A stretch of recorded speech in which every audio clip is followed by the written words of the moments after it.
عليكم ورحمة الله تعالى وبركاته.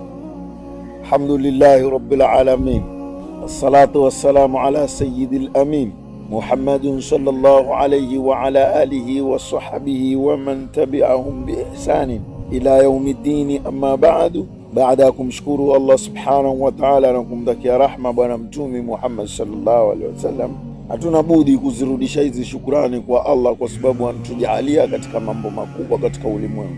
Moja katika mambo makubwa ni neema ya pumzi. Allah subhanahu wa ta'ala mtujalia mimi na wewe tupumua bila wasiwasi. Lau wewe utauliza mtu ambaye kwamba ana bili ya mgonjwa wake ya oxygen ndani ya hospitali yoyote katika ulimwengu, habari utakazozipata mkubwa mno katika ile bili. Ile bili itakuwa bili kubwa, bili ya kununua pumzi.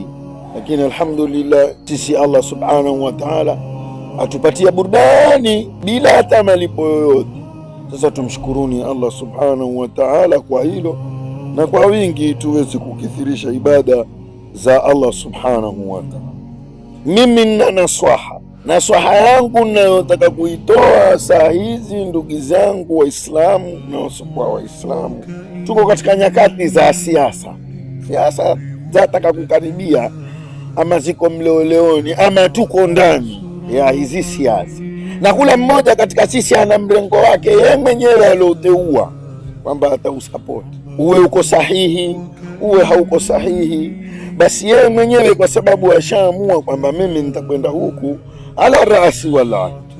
Nasaha ni kwamba adabu tusichungeni sana.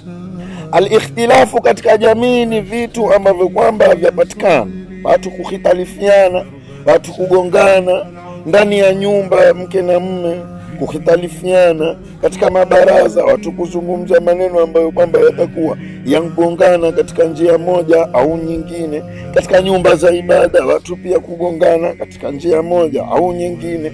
Katika makawanda yetu ya siasa pia watu kugongana huku na huku.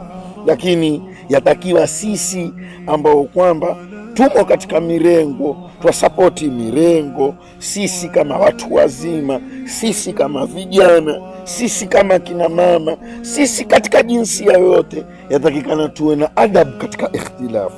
Adabu itachunga mambo muhimu sana katika jamii yetu, na adabu itakapokuwa iko sawasawa, basi kila kitu kitakuwa sawasawa. Na la mwisho katika yote tutakayoyafanya, basi tutawakal kwa Allah, tumtegemee Allah, kwa sababu yeye Mwenyezi Mungu ndio final ambayo kwamba atatoa uamuzi katika yote ambayo kwamba twajitahidi nayo. Wassalamu alaikum wa rahmatullahi ta'ala wa barakatuh, wal afwa minkum.